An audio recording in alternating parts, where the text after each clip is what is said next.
One of my biggest pet peeves when it comes to comic book films is the lack of actual different marketing that's put out for a film. You typically have a handful of posters, handful of promo shots, and then that's it. That's all we got to work with. It's still a problem. I hate it. But every time we got a chance to talk about promotional work that could have been related to a film that only sees the day of light, sometimes a decade later, I love talking about it. So let's talk about The Amazing Spider-Man.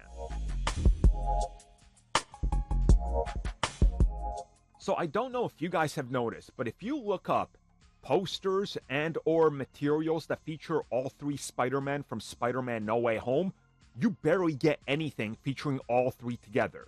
I don't know why they always miss the marketing on this or why they don't market it as much. I wonder if it has something to do with actor contracts or whatever. And then you see behind the scenes video and you see them literally taking photos and making posters and things that we never see.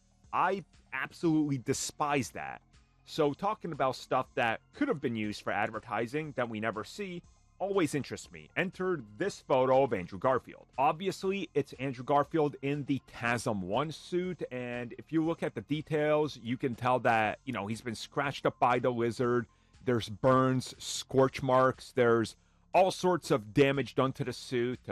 Obviously, his face is a little beat up, it's different, right? But the main difference here is we're seeing this in pure daylight. We're obviously seeing this in a way that hides some of the issues that the dark can obviously get around, right? Especially if you look at the side of his suit where the zippers come in. You can see where the zippers are layered. You can see some of the darker and bigger bonding and stitching material that they have on this suit. Because again, in the dark, you're able to hide this stuff. So promo shot like this is always interesting to me because it gives us a different insight into what was going on and reveals a few things that maybe they didn't want to reveal in specific shots or this version of the suit. And why I say this version of the suit is because every comic book film has close to a dozen, if not more. There's the close-up suit, the distance suit, the stunt suit, this suit, that suit. There's all sorts of changes. I don't know which one this is.